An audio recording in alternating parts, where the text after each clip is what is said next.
Alors bonjour à tous, c'est Puish. Aujourd'hui on se retrouve pour une petite critique ciné sur un film qui vient de sortir, donc le dernier film de Sylvester Stallone, Samaritan. Alors c'est un film réalisé par Julius Avery. Alors moi c'est un réalisateur que j'aime bien parce que j'ai adoré son film précédent qui était Overlord.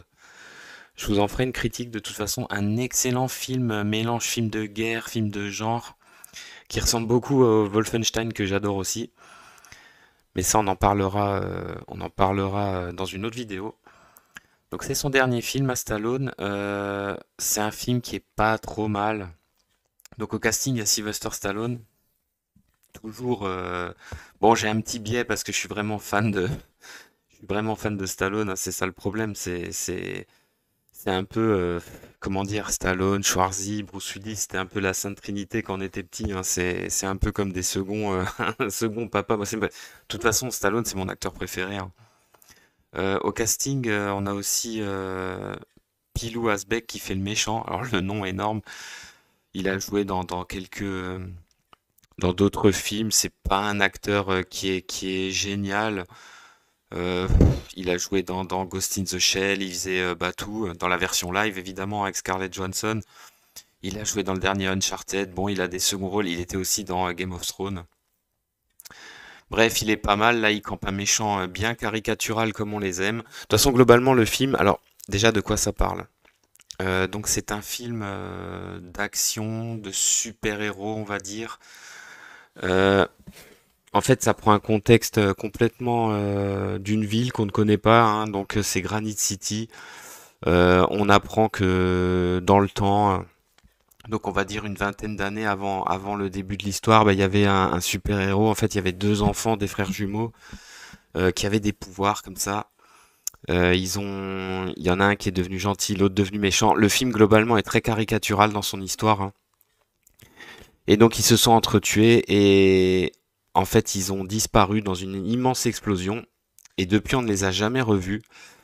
Et donc on suit l'histoire d'un jeune garçon donc qui est joué donc c'est Sam, Sam Cleary il s'appelle, qui est joué par Javon Walton. Bon, il est pas génial le gamin. Il est en fait quand on le voit au tout début on se dit oh putain ça va être insupportable.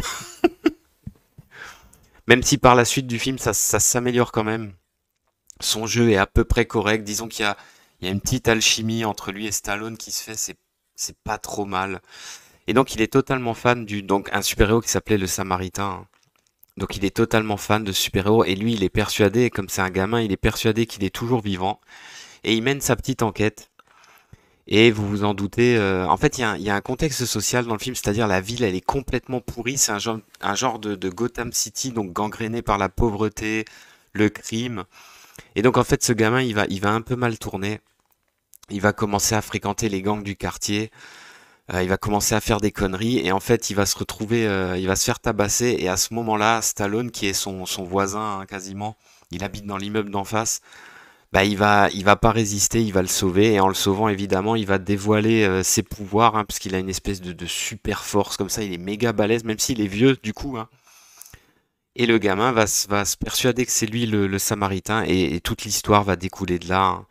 En gros, le chef du gang dont je vous parle, donc Edwin, il s'appelle, lui, c'est un fan de son ennemi, hein, donc son frère jumeau qui s'appelait Nemesis, c'est très caricatural. Et il va essayer comment dire, il va essayer de reprendre ce qu'il a voulu faire en foutant le feu à la ville, en incitant les gens à l'insurrection. Bon, disons que le film ne brille pas par son scénario qui est très caricatural, les enjeux sont tout cons. En fait, c'est vrai, c'est même dommage. Parce que par exemple, le contexte social du film, il avait l'air intéressant. Il y avait l'air d'avoir un message par rapport à la pauvreté, comme ça, qui mène au crime et de ça, mais c'est pas du tout, c'est complètement survolé. En fait, là, le film, c'est dommage, il y a plein de choses qui étaient pas mal, mais qui sont simplement survolées, hein. Donc ça, c'est un peu con. Après, ça reste un film de Stallone. Et étonnamment, j'étais assez étonné, il y a quand même en fait de l'action et des scènes de combat qui sont pas trop mal. Franchement, on peut dire ce qu'on veut, mais Stallone, il est encore, je sais pas, il doit avoir 70 ans passés. Bah, il a toujours son charisme, il a toujours. Après, c'est pareil, son doublage français, ben voilà, quoi, c'est cette voix, quoi, c'est vraiment. Il a toujours son charisme, il peut pas s'empêcher. Ça, c'est dans ses films, il peut pas s'empêcher d'être le héros, de péter des gueules. Et justement, c'est ça qui est assez étonnant, c'est surtout la dernière partie du film. Pendant un bon quart d'heure, 20 minutes, on a une surenchère de combats, de cassage de gueule. Bah, c'est assez étonnant. En fait, je ne m'y attendais pas. Je m'attendais à un film peut-être plus en retrait au niveau de l'action, plus calme, on va dire, et plus sur un sujet social, sur ça. Alors, on a la relation entre lui et le gamin. Lui qui fait tout pour éviter le monde, éviter de quoi que ce soit, et puis le gosse qui le reconnaît et puis qui, par la force des choses, le pousse à agir, on va dire. Disons que la relation entre lui et le gamin est sympa. Il y aura pas mal de petites répliques, de petites vannes assez rigolotes.